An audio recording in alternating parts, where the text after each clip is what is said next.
This podcast is brought to you by True Resources, connecting talented people with the best mining employers in the Australian market. For more information, head to trueresources.com.au. So, hello, I'm Ben Kostrich, and this is the Market Bull podcast. Joining me today on the show is Jono King, the Chief Geologist of Trigg Minerals, which is listed on the ASX under code TMG. There's been a lot of activity recently, more so because of the recent Antimony Project in New South Wales and the acquisition there. So I've invited Jono on the show to talk all about it. So welcome to the show. Great, Ben. Good to be here. And thank you for the invite. Let's start. That's all right. Let's start a little bit with your background. We were talking before we started that you're a geo full and through, but let's talk a bit about how you got into it, your sort of, if I could say it, passion for the earth and the ground and the exploration side of things. How did your sort of origin and story start before coming to Trigg? Well, I guess I grew up in Kalgoorlie and, of course, the heart of the mining industry. Everyone that was in sort of a friend of the family was involved in some capacity with the mining industry. And of course, you fall in love with the bush as well when you live out in a place like Kalgoorlie. And really, it just married everything up. And in fact, my background is a regolith geologist, geochemist, which again really unites that love of the land, the love of soils and landscapes and how they've all evolved. And I tied that all together to help, really minimize the impact of, I guess, drilling programs on the environment, because I'm a little bit of a greenie. I fell in love with just really the science of geology because it covers everything. You've got to know a bit of physics and you've got to know a bit of maths. You've got to know a lot of chemistry, a lot of biology, a lot of climate science. And it just marries things up, and it's always changing. It's still new, and therefore it's just absolutely a fascinating career for me. It's been a great career. I love it. So where have you found the opportunities have taken you throughout your time? Have you found that there's specific resources or commodities that have been more in focus? I mean, being in Kalgoorlie, I can imagine gold would have been probably at the forefront, depending on when it was. But I mean, how have you seen the sort of evolution of the different commodities come in and out of focus? Well, for me, it's been a little bit different because being a geochemist by background, I really have worked across all the commodities and, across most of the companies. So at different scales, so in the junior sector right through to the big boys. The work has taken me across the globe as well. So it hasn't, I haven't really been commodity specific, and that's one of the strengths that I actually have, and it's something that Trigg are of course taking advantage of, and that is that I've got exposure to a full range of commodities, and I can sign for most, and therefore I'm quite useful in that regard. I hope they also like me for my technical skills, but anyway, we'll see. I love that. And again, the venture into Trigg, I believe you were doing some consultancy work initially, and that's the progression of how you now are the Chief Geologist. But talk us through how that conversation and even work started to where now you've got that title and that position. Yeah, sure.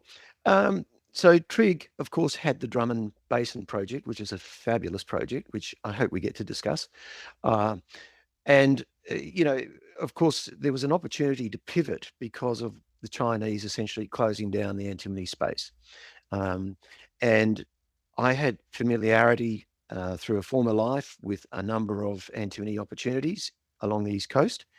And I was approached by one of the directors of Trigg, who also had that exposure and shared that exposure. And he basically said, well, do you want to come on board and we'll pivot the company into antimony as well? So that was the decision, really. And we chased the Taylors Arm project. And from there, we moved to the Achilles project. And of course, as you correctly mentioned earlier, we used this point as a pivot and to reposition ourselves in the antimony space, because we knew that this impact of the Chinese decision is going to be long term, and we are going to see the antimony demand rise. We are going to see the antimony price rise for some time to come, and we thought, well, let's get in there while we can, and hopefully get a good position. And I think we've done that. So I might just go in on the antimony side of things because we'll confess it's the first time at least it's come up on the podcast. And I know over the past, 12 to 18 months, there's been a lot of resources that have come into the forefront because of, I guess, China's hold on it. Talk to us a little bit about what this, I guess, occupation of the entire market that China has, and saying that they've made a decision. What is this really meaning for the antimony market across the world, and naturally the opportunity for Trigg? Yeah, look, really the big thing about it is that, of course, Russia and China together were supplying about 80% of the market, if not even slightly more. Russia were essentially forced to withdraw supply from the market many years ago, but particularly with the Ukraine war. And then, of course, that meant China filled the gap. And then China ultimately decided that, it needed to preserve its antimony for itself. And that meant that essentially over 80% of the market, or supply to the market, was withdrawn from that market. And, when you look across the uses of antimony, which there are many, but I guess more importantly for us right now is the use of antimony in green energy, particularly in the battery space. And it's not just used in the antimony salt battery, the molten salt battery. It's also going to be used in conventional batteries as well. Um, and there'll be even more select usages in time. Um, you know, the dependence on antimony, like silver, like many other metals, is growing, and of course there is no supply available in the market. So eventually, the demand will drive that price even further, and hopefully companies like us will benefit from that. Governments are certainly across the globe. Western governments are certainly very aware of this coming shortfall, and they are looking to support the industry. So that's great. From us, it's ticking all the boxes, which is a great thing.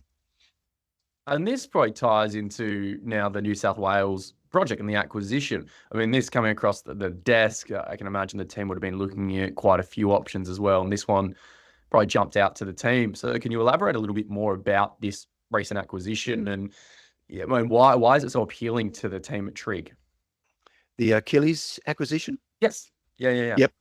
Well, I think the great thing about that is that, it came out of a company called Anchor Resources. Anchor did some very, very good work at the last sort of price cycle for antimony. And then, of course, the price collapsed, the project lost favor, and essentially they shut the door. But the great thing was that, they literally worked out the structure, they tested their concept, they proved their concept, they built a resource, and then they shut the door. And of course, that meant that we've basically inherited a project, an advanced play. It's got a JORC 2012 sitting on it. It's a nice high-grade ore body, which is only, at this stage, I guess, tested on a limited scale. And so the real opportunity for us lies in the down plunge projection of the ore body. With a limited amount of drilling, we can easily expand that resource, but we can actually expand the resource before that, because the original resource was done using was estimated using a cutoff of 1%. And of course, the antimony price was I think about $10,000 at the time, and now it's at 25,000. So, that's a 150% increase. And a 1% cutoff suddenly isn't required, and that cutoff grade will lower, maybe to 0.5%. We don't know, haven't really done the work as yet. But if it shifts to 0.5%, of course, that's going to expand the ore body significantly. We also know that there is an alteration salvage to the mineralization. That alteration salvage is also mineralized. That was never captured in the resource model. That can now be captured. So that's also going to expand the resource.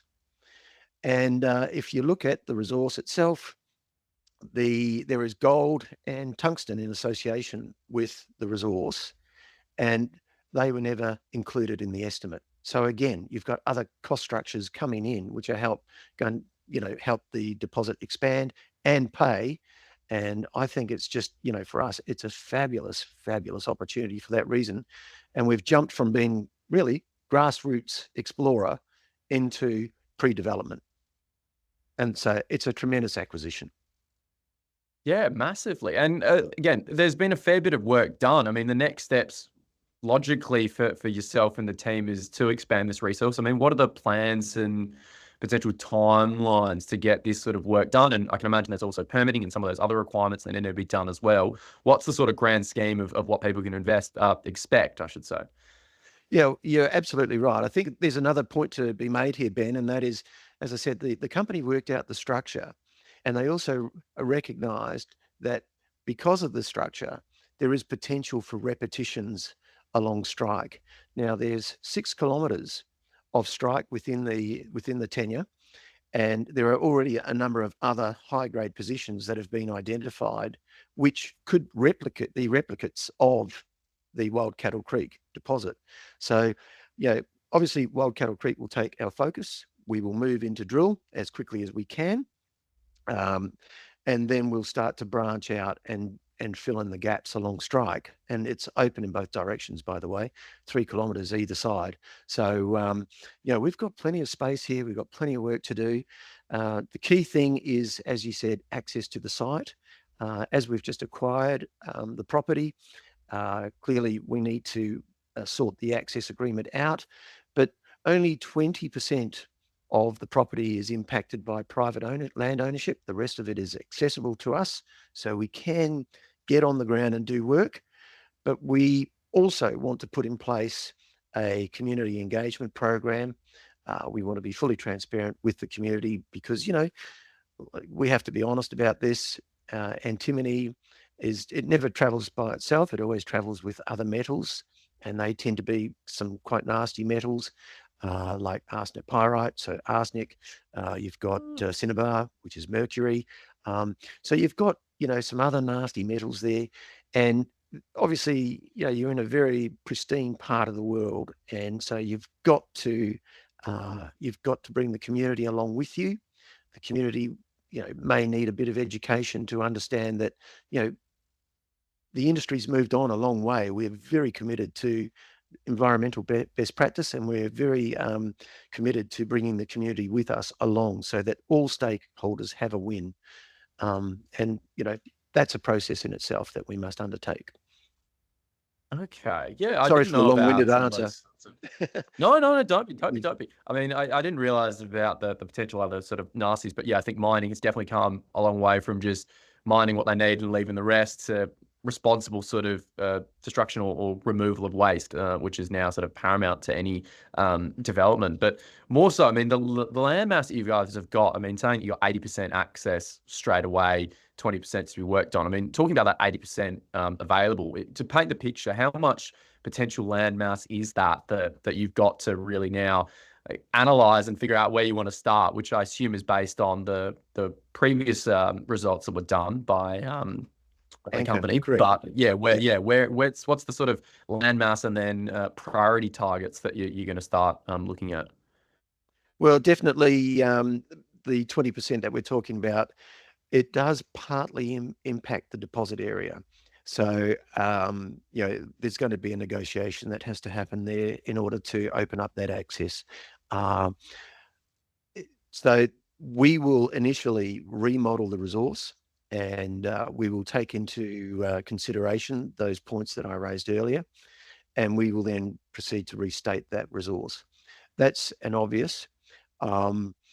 We will then step out to places like Jezebel, where we've got a 1.3 meter intercept that went over 11% antimony. There's a number of rock chips around Jezebel that, again, are very high grade. So, that will be a clear focus for us. There's another historical mine known as Fletcher's mine, which actually sits. So we've got Jezebel on one side of the deposit and Fletcher's on the other. And Fletcher's, again, features some very nice high-grade rock chips, about 8% antimony plus. So, we will work where we can, and we will clearly build the picture as quickly as we possibly can. But the focus needs to be getting in on that deposit area and converting as quickly as possible.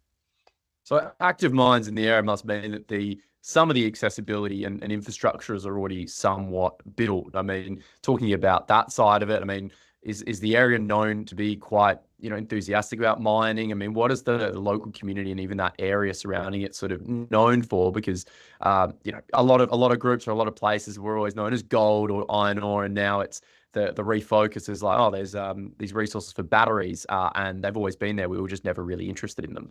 The operating mines are actually more over towards Hillgrove, and Hillgrove is probably the closest as far as I'm aware. Um, and it's perhaps a little easier to operate a little bit further to the west, only because you're away from the coastal fringe. We are operating in the coastal fringe, and so of course, you're 40 kilometres from Coffs Harbour, and everybody knows how spectacular that part of the world is. So you've just got to be very careful, and you've got to work with everybody who's got an interest or a stake in that parcel. This ground, in terms of historical, this exploration, this ground has really only been known, I think, more as gold and antimony. I don't think there's been much other consideration. There may be some tin exploration because there are some late stage granites that have come through. But I think really it is primarily known and has always been known as an antimony district. And that's part of the reason why we went into the Taylors Arm area. And maybe I should just very quickly jump to Taylors Arm. As you know, the tenement is split in two. There's Upper Taylors, which is the northern block, and Lower Taylors, which is the southern block. Across the two blocks, there's 71 historical workings. And I'm going to make an analogy. We don't know if it's right or wrong. But if you look at Hillgrove, for example, Hillgrove in its day had a huge number of mines, 120 plus mines. And ultimately, it was through the consolidation of one company taking the bigger picture framework, they eventually managed to consolidate a number of those opportunities into different mining centres, which ultimately became the Hillgrove mine. And there's 5 or 6 different mining centres within Hillgrove, which is all under one operation. And we see that analogy as being appropriate for Taylor's Arm, where a number of these historical workings, which seem to have scale potential, might consolidate into a deposit, and we might end up with a series of deposits up through there that can be managed under us. We say that because the grade is quite large, very high grade up there. A lot of sampling was 25% plus antimony, and the exploration focus historically has all been concentrated around those workings. There's never been any big step out approach. So that's what we're going to do, the step out approach, and let's see what evolves. So over the next, handful of months, I mean, what are the priorities to really continuously develop these projects and these assets that you've got in New South Wales and bring more news to investors? Because you've got a lot on your plate, I can imagine, and the team as a small company is quite, everyone has to do everything. How are you sort of balancing it or setting out the strategy going forward to keep people updated? And some of the initial news flow to come out, did illustrate that you had high grade results, but now painting the picture of the scale and potentially educating the market on antimony and the underlying gold and tungsten that you've got. I mean, that's quite a ask in itself. Yeah, correct. And as you said, we are a small team. There's myself and a guy called Blake Collins. Blake's at this point sitting on a drilling rig up in the Drummond Basin. And we actually have engaged a group out of Queensland, Global Ore Discoveries, or GOD, and I'm happy for them to play God for us and locate these future resources as quickly as possible. So, look, it's not going to be just me driving the process. We have a very high-powered technical team in God who will assist us, and as we grow, and the focus will definitely be on the Achilles project to drive the share price, to drive the growth of the company. We will focus there, and then we will move into like the Taylors Arm and the Spartan project when that comes on board. and we will start to feed up the stories as Mm. they evolve. So I think there's going to be a very continuous news presence in the market, but we've got these, I won't say they're really, we've got to establish, as I said, the community engagement. We've got to get our permissions, our access permissions in order. And then once we've achieved these things, then we can move into this position where there'll be this steady flow into the market.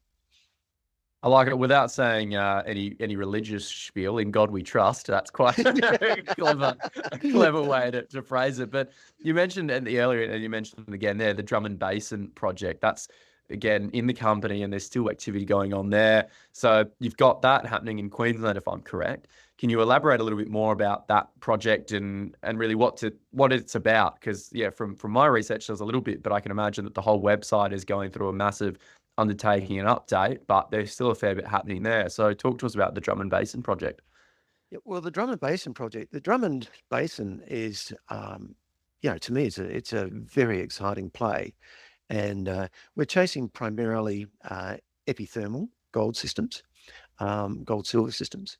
But also in a recent acquisition, the Boadicea ground that the chairman, Tim Morrison, picked up, we've managed to land some intrusive related gold copper ground. So those really are the principal styles that we're chasing up there. We're currently drilling a target. We're on our third diamond tail right now. The target's called Southwest Limeys. And we think that we actually have a Pajingo analog there. So, Pajingo is a 5 million ounce ore body. We've put 2 holes into it already. We see the same alteration. We see the same silicification. We're very excited by what we've seen, but of course we don't have any assay results as yet to measure up. But God are very comfortable with the target. We're very comfortable with the target, and we hope that it will deliver. And then from a timeline point of view of getting those assays back, I mean, that's related to lab work and some of the other things, but what would be a potential timeline or expectation that we could anticipate some of this news coming again to the market? Well, I would think that, we're in October. I would be saying that we're looking at those results in the sort of, unfortunately, as we come into the lead up to Christmas, early in the new year. So it's not a great time to receive those results.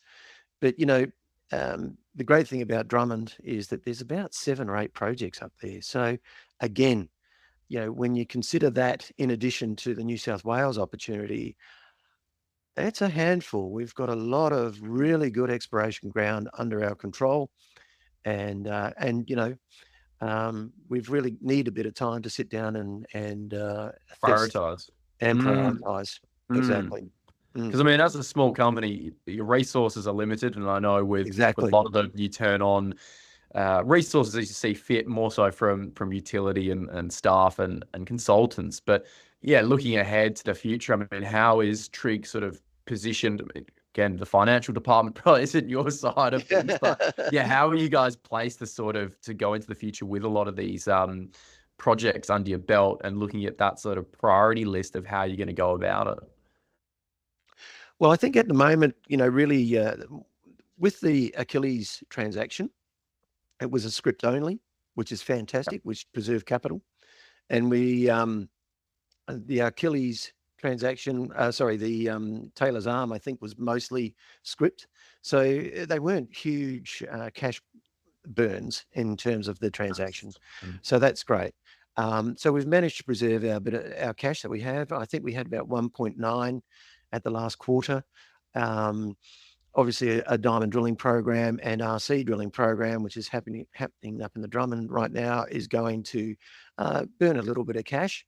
But outcome will obviously derive an approach to the market again to recapitalize at some point. I think once we start to really present to the market what we have in terms of the New South Wales projects, then we'll probably have to come to the market at some point to raise more to support them. So we've got enough for now, but I think at some point you'll see us coming back to the market with our hands out, and hopefully people will believe enough in the vision to back us, and I think they will. No, very well said. I think, it's been a tough time for a lot of small cap companies over the past period, but I think the looming issue clearly that's going around is that a lot of these resources, yes, we are sort of lacking this supply and discovery, and we need them to come online for all these wonderful technologies that we're all sort of desperately chasing. Period one being electric vehicles or solar or whatever it needs to be, and a lot of the focus from government down is that these resources need to come into focus, and funding through government and both investors is it's going to have to come back in. But I mean, encapsulating a lot of this conversation, if there was a few key points that you would urge investors and listeners to remember and almost identify with Trigg going forward into the future, what would you say those key points should be? Well, look, I can't emphasize enough. I think that the Wild Cattle Creek acquisition via the Achilles project is a game changer for this company. Not many companies can buy an asset for really no cash out the door, a very cheap deal. Anchor did a great job. The database is in great condition. We can very quickly add value and substantial value via that project. And, this is I won't say it's a world-class deposit. I'm not going to use that sort of color, but it's a very nice looking deposit, and it's a very nice looking project. And I just think that if people can judge us by that performance there, and I think that they need to watch that space because it is a tremendous project with fantastic upside. I think Taylors Arm is also, again, another great acquisition, great numbers, but just the work hasn't been done. And I think once we can get in there, and I think on merit, on the basis of the work that we do at Achilles, you can see they're all new to me, so I'm sort of just wrapping my tongue around them as well. Hopefully then we can really expand our footprint and become a very significant player in the antimony space. I like it. And I know a lot of the announcements have been coming through the ASX, so I urge people to go there. And as we were talking about before we started, I'm sure the website is going to be refreshed with all the up-to-date information and contact information. But for those that are interested in following the company and staying on top and potentially reaching out to maybe not yourself, but someone from the team to ask more questions, where can they go and how can they do this? That's a very good question, and I'm so new to the company that I can't answer it. Well, look, I'm always available on my email, and I'm for those out there that are interested, I'm a jonathan.king@trigg.com.au. You're welcome to email me, and I will update you. Or there'll be, I'm sure, an info@Trigg, or there'll be something like that. I'm sorry. Yeah. I'm sorry. No, Ben. that's all right. That's all right. Again, I can't imagine it's your wheelhouse, but I'm sure that there are pathways there, and LinkedIn and Twitter is always a safe space. I think almost every ASX company now has to have one, some more updated than others, but I'm sure there'll be a lot of news coming. The power of social media is incredible these days, and there are some companies that do it very, very well, and I think we're looking to improve our performance in that area too, so that we can keep the market informed and our shareholders. Yeah, first and right. Awesome. Well, thank you so much, Jono. It's been your first time on the show and first time speaking with me, so I appreciate you taking the time from your busy day in the projects and in the field. So yeah, thank you for speaking on the show, and I'm looking forward to seeing what unfolds with Trigg and these assays that come in the new year and some of the other exciting stuff that's going to happen with the antimony. So thank you so much. Yep, great, Ben. Always available. So just reach out, and I'll be there. Thanks for listening to the Market Bull podcast. Please remember that the topics and stocks discussed in this podcast are not financial advice. If you enjoyed this episode, please make sure to like, share, and follow. You can follow the Market Bull on all our socials and keep up to date with global market insights.